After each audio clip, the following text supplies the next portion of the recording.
हाल ही में महाराष्ट्र सरकार ने विधानसभा में स्पेशल पब्लिक सिक्योरिटी बिल 2024 नाम का एक नया कानून पास किया है, जो इन दिनों राजनीतिक और सामाजिक बहस का बड़ा मुद्दा बन चुका है।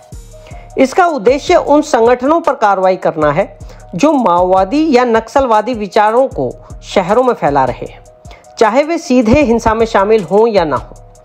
शहरी नक्सलवाद ऐसे लोगों से जुड़ा है जो शहरों में बैठकर युवाओं को लोकतंत्र और कानून व्यवस्था के खिलाफ भड़काते हैं, फंड इकट्ठा करते हैं या सोशल मीडिया और लेखों के जरिए सेना और पुलिस के खिलाफ जहर फैलाते हैं। ये शब्द पहली बार विनायक सेन और अरुणधति राय जैसे कुछ प्रसिद्ध बुद्धिजीवियों पर लगे आरोपों के बाद सामने आया था।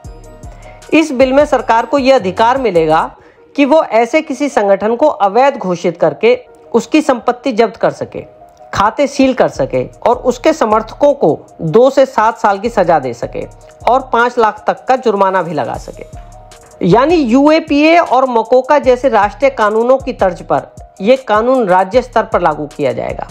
बिल में एक एडवाइजरी बोर्ड के गठन का भी प्रावधान रखा गया है, जिसमें न्यायिक अधिकारी शामिल होंगे। ये बोर्ड संगठन पर लगाए गए प्रतिबंध की समीक्षा करेगा और निष्पक्ष मूल्यांकन प्रस्तुत करेगा।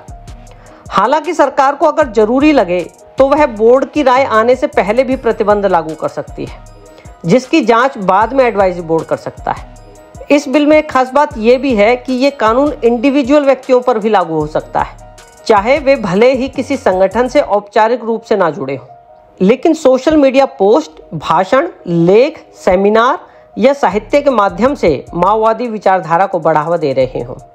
विधानसभा में ये बिल पेश होने के बाद विपक्षी दलों ने राज्यपाल से अनुरोध किया है कि वह इस बिल पर हस्ताक्षर ना करें, लेकिन जब यह बिल विधानसभा में पेश हुआ था तब कांग्रेस, शरद पवार गुट की एनसीपी और उद्धव ठाकरे गुट की शिवसेना ने इसका जोरदार या स्पष्ट विरोध नहीं किया। इस कारण अब उनके विरोधी उनकी मंशा और इस मुद्दे को समझने की क्षमता पर भी सवाल उठा रहे हैं। विपक्षी दल और कई संगठन इसे अभिव्यक्ति की स्वतंत्रता पर हमला बता रहे हैं, जबकि महाराष्ट्र सरकार का दावा है कि ये कानून राज्य की सुरक्षा और लोकतांत्रिक मूल्यों की रक्षा के लिए आवश्यक है। यह बिल अब राज्यपाल की मंजूरी की प्रतीक्षा में है।